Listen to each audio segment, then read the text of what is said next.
Hello and welcome to Calisthenic Movement. My name is Alex and today's video is about the why, the influencing factors, the when and some myths relating to stretching and flexibility. So why do you have to stretch? On one hand, the stretching is used to adapt to the demands of a sport. Often a movement execution is facilitated by a good mobility. Sometimes it's even only made possible. In addition, the resistance of the antagonist of a muscle is reduced, resulting in that a higher power can be implemented.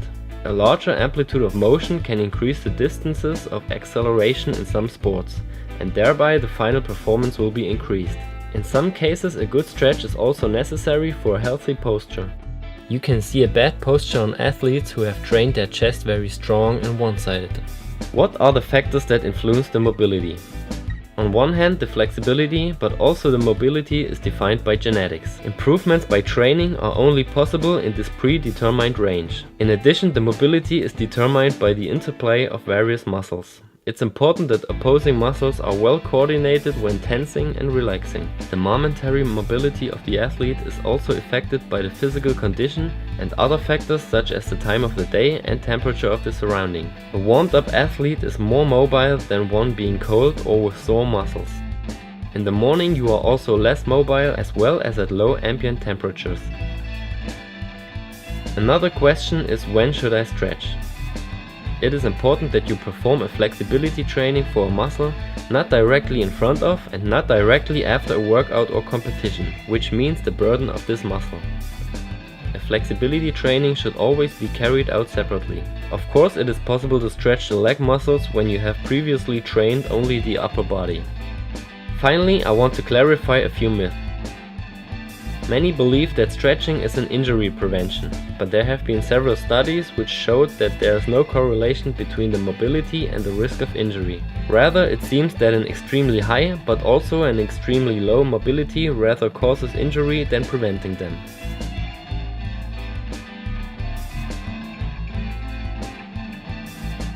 Furthermore, there's the myth that stretching has a positive or negative effect on building big muscles. Both theories have not been confirmed by previous studies yet. The myth that stretching prevents muscle soreness is also wrong.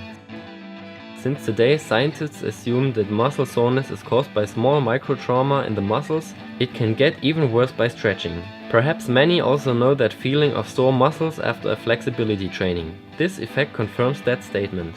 Also, the muscle regeneration is not improved by stretching. Ultimately, even the great myth is untrue that stretching causes short-term changes in mobility. A flexibility training is always based on a long-term change in the mobility, which is also why it makes no sense to stretch right before exercising to be more flexible. There are studies which showed that stretching does not increase muscle length, but rather the pain tolerance. That would be an indication that stretching does not protect against injury, and that the short-term extension of the muscles does not occur.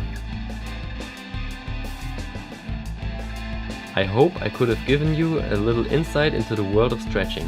In the next video I explain different methods, which means how you can stretch. If you have any questions, feel free to contact me on Facebook. As always, I am happy about subscriptions, likes and shares. Bye, Alex.